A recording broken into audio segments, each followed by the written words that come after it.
नमस्कार साथियों, स्वागत है आप सभी का SJC न्यूज 20 पर। आज हम मौजूद है गुरुग्राम में, जहां पर OPS बहाली के लिए 1 मई को हरियाणा से जंतर मंतर पर पहुंचेंगे हजारों कर्मचारी, जिसकी रणनीति तैयार हुई।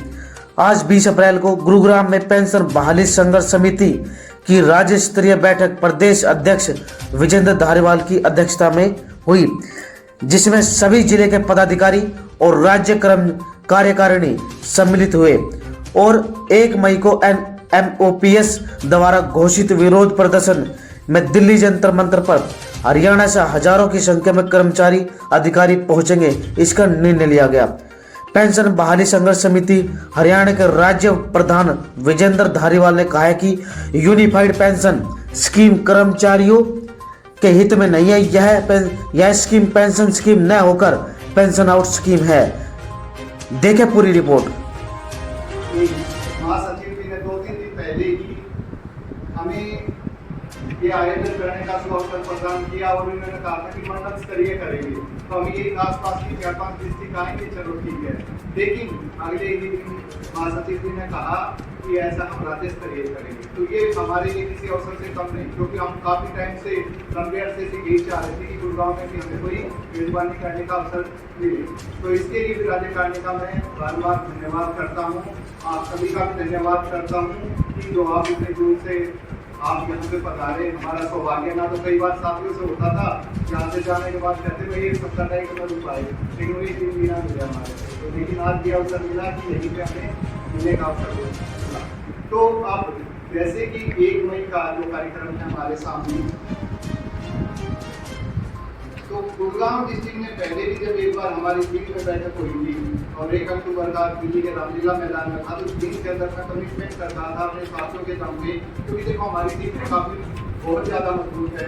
डॉक्टर अरविंद यादव जी है, राज्य कार्यकारिणी में है, लेकिन ये एक आम आदमी की तरह काम करते हैं। इनको ये नहीं देखते कि मैं स्टेट में हूँ, बल्कि जो भी जिम्मेदारी मैं करूँगा। हालांकि आप ये देख रहे हैं पीछे की सारी व्यवस्था इनकी ये करी हुई है। सबसे पहले आए थे, हम तो बाद में आए हैं।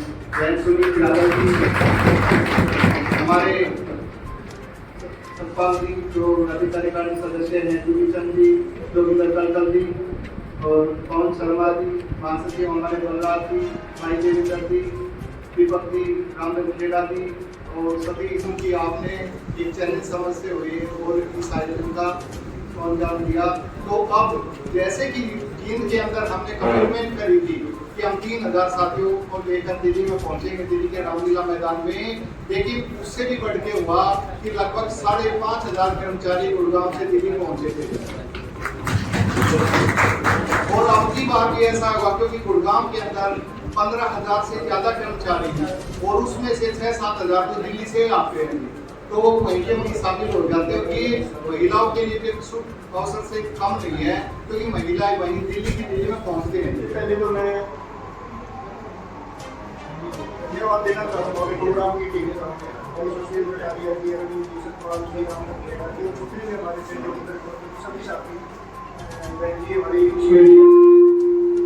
कि आप लोगों ने जो बेहतरीन आयोजन आज की मीटिंग के लिए, उसके लिए आपको साधुवाद, बधाई, शुभकामनाएं। और साथियों, पेंशन बहाली संघर्ष समिति की जब शुरुआत हुई, इसकी शुरुआत के दौरान जब हम कई साथियों से मिलते थे और बातचीत होती, तो उस बातचीत में केवल और केवल एक उद्देश्य होता था, और वो पावन उद्देश्य था कि 2 लाख परिवारों के भविष्य की सुरक्षा। वरना संगठन बढ़ते हैं, कई बार संगठन बढ़ते हैं कि एक संगठन पहले जब चल रहा है दूसरों से नाराज हो गए, वहां कोई पावन उद्देश्य नहीं होता। लेकिन पेंशन बहाली संघर्ष समिति के गठन में पावन उद्देश्य था, और उसी का कारण था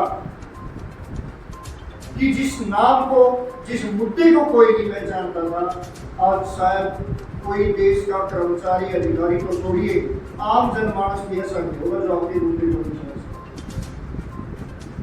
साहब ने बात कही कि आम जनता ने हमारा साथ नहीं दिया, संभवतः ऐसा है, लेकिन ऐसा भी नहीं है कि वो हमारे मुद्दे को समझते हैं। हमारे साथ न देने का कारण हो सकता है सरकार द्वारा फैलाएगी हमारे खिलाफ दुर्भावना। और वो दुर्भावना क्यों फैलती है? राजनेता उसका फायदा क्यों उठाते हैं? क्योंकि हर आदमी, चाहे विधायक हो, सांसद हो, कोई मुख्यमंत्री हो, मंत्री हो, उसमें अपना एक स्वार्थ देखता है।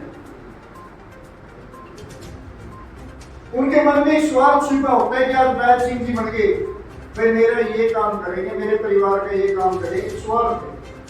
लेकिन आपने एक बात और देखी होगी, जो राजनेता 5 साल, 10 साल, 15 साल राजनीति कर गया, घर रह गया, उसके बाद पड़ोसी भी राम राम करने नहीं आते हुए, तो स्वार्थ खत्म हो गया, राम राम खत्म होगी।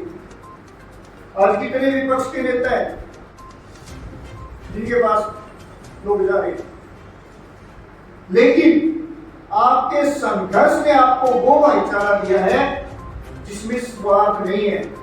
जब भी आपको मुसीबत होगी, जब भी आपको जरूरत होगी, आपका ये भाईचारा हमेशा आपके साथ खड़ा है। ये अंतर है उनको रखने। रही बात हार और जीत की, भाई मैं तो पहले दिन से एक बात कहता हूं, तो हारे तो है ही। हार शब्द तो ना तो पीडीएसएस की डिक्शनरी में और जो इतने साथी बैठे ना हिंदी में से, क्योंकि अगर हारे होते तो आज घर बैठे होते। हारने वाला तो घर बैठ जाता है। हाँ, हमारा एक प्रयास था, वो प्रयास विफल हुआ है, लेकिन दूसरा प्रयास जब हम करेंगे तो बिल्कुल हम जीत की तरफ। और हमारे एक साथी ने बताया था, भाई खोया क्या आपने? कोई एक साथी है कहते प्रधान जी मैंने तो यह चीज खोई है। भाई मैंने समय दिया, अपने परिवार से समय निकाल के यहाँ दिया, तो मेरे को इतना बड़ा परिवार नहीं है, मैंने तो नहीं खोया कुछ। मेरी जेब से कुछ पैसे लगे, लेकिन उस पैसे ने भी मेरे को इतना सुख शांति दे दी कि आज बैठा हूँ। भाई मेरी तो भाई को मैं चाय पानी भी करके आया, यहाँ पे बैठने का बंदोबस्त भी करके आया, वो भी आपको फिर रही संघर्ष की बात। संघर्ष में जब हमने आंदोलन शुरू किया, जब एनपीएस लागू हुई, उसमें ग्रेजुएटी नहीं थी, वो तो बता दो ग्रेजुएटी। एक्सग्रेशिया नहीं थी, 60% जो अमाउंट मिलना था पूरा का पूरा अमाउंट टैक्सेबल अमाउंट था, और 60% जो अमाउंट बनता 30% की स्लैब में आया था। भाई तो 30% का वो बचा, 10% जो सरकार का शेयर था वो 14 हो गया। चलो हमें ज्यादा फायदा नहीं, लेकिन कुछ तो फायदा हुआ उसका। किसी साथी ने 500 रुपये दिए, 500 रुपये तो उसकी पहली किस्त आ गई, 14% होते ही पहली बार ये एक्सग्रेशिया, कोई साथी की डेथ होगी, वो बेनिफिट मिलता है परिवार को, ग्रेजुएटी मिलेगी। नुकसान क्या हुआ? फिर बात आ गई कि प्रधान जी पेंशन तो बढ़ेगी। भाई पहली जीत आप ये लगाओ, जो सरकार और सरकार के नुमाइंदे ये कहा करते थे विधानसभा और लोकसभा के अंदर खड़े होकर कि भाई एनपीएस तो ओपीएस से बेहतर स्कीम है, उन्होंने ये माना कि भाई एनपीएस खराब है, हम यूपीएस डालें। ये आपकी जीत थी। जो ये कहा करते थे कि ओपीएस लागू कर दी तो भाई 2030 तक देश और प्रदेश दिवालिया हो जाएगा, उन्होंने अपनी यह भी गलती मान ली ना भाई हम तो गलती करेंगे। तीसरी बात, यूपीएस सरकार लाई, उसका कारण क्या रहा कि ज्यादातर हमारे साथी सोशल मीडिया पे क्या लिखते, पेंशन मतलब 50% की गारंटी लिखा करते, तो सरकार ने 50% की गारंटी नहीं देखी। लेकिन हमारे पास अभी भी ओपीएस लागू नहीं हुई। 50% की गारंटी तो दी, लेकिन उसमें एक छुपी शर्त ये दी थी कि जो टोटल अमाउंट है वो छोड़ना है। तो 14% सरकार दे रही है, आपका जो 50% आपको मिलता है वो भी छोड़ना। और उसके साथ मेडिकल की सुविधा नहीं मिल रही, डीए का प्रावधान नहीं है। लेकिन मैं आपको एक गारंटी और देता हूँ, एक बार और एक छोटा सा मार दियो, जो प्रधानमंत्री ओपीएस को गलत बताया, जो लोकसभा में खड़े हो गए, जिन्होंने कहा था कि ये इतनी गलत नीति है कि आप उसका साथ मत दो, पाप लगेगा। कुरुक्षेत्र में आ गए, कुरुक्षेत्र में आ गए, जो कौरव एक बात याद रखी हो, इतिहास बता रहे, जो कौरव पांडवों को 1 इंच जमीन देने को तैयार नहीं है, सारा साम्राज्य हार का गए कुरुक्षेत्र में। और वही प्रधानमंत्री कुरुक्षेत्र में आके यूपीएस दे गया, ओपीएस देने की बात नहीं करेगा, तो आप देखिए साम्राज्य भी आएगा। जब ओपीएस लागू करनी पड़ेगी, बस थोड़े संघर्ष की जरूरत, और संघर्ष से हम ना पीछे हटे और ना हटे।